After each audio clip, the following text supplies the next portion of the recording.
I want to tell the boys and girls a story this morning. How many of you boys and girls have a dog? I see your hand. How many of you older boys and girls have a dog? Oh, there's lots of dog lovers, aren't there? You know, we have a little dog. I've mentioned about him before. I one time said he was a dog and a half long and a half a dog high, and when I got home, my family wondered about my arithmetic. I said, that's the new math, you know. But there's no way to make two out of him, and we're thankful for that. But I want to tell you about a dog this morning that we had when I was just a boy. I remember when Father brought this little fella home. He was only about so long and so high. He was mostly white, and he had a few black spots on him. One ear, I remember, was black. He had a black spot or two on his body.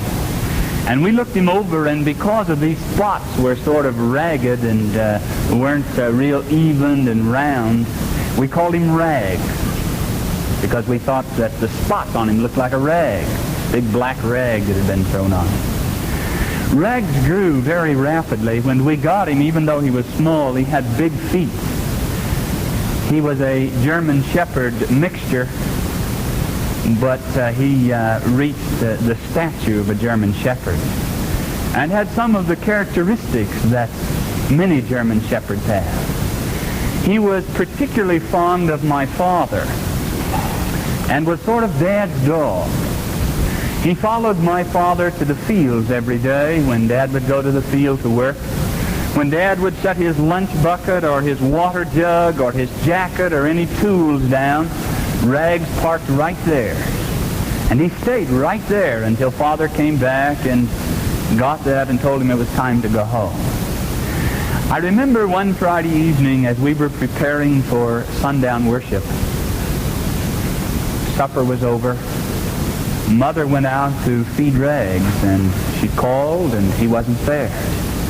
She thought that was unusual because he, like most dogs, was not accustomed to missing supper.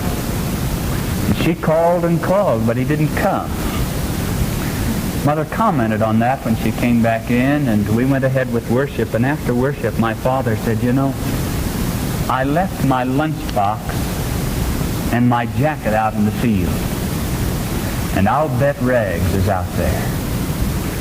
So after worship, we got in the car and we drove out into the field. It was about a mile. And as we came down that road across the field with the dust raising up behind the car, we saw Rags get up there by the place Dad had left his jacket. And he started dancing around and wagging his tail and barking.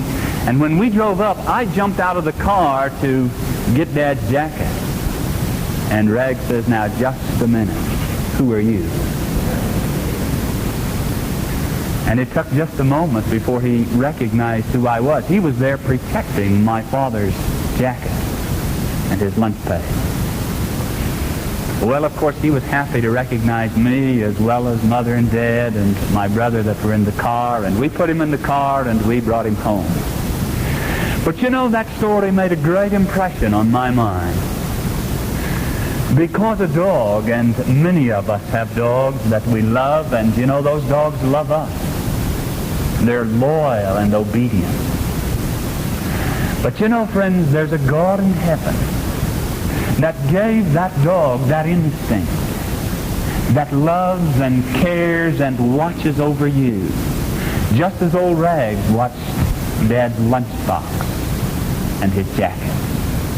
Our Father in heaven is just as faithful in watching over us and caring for us.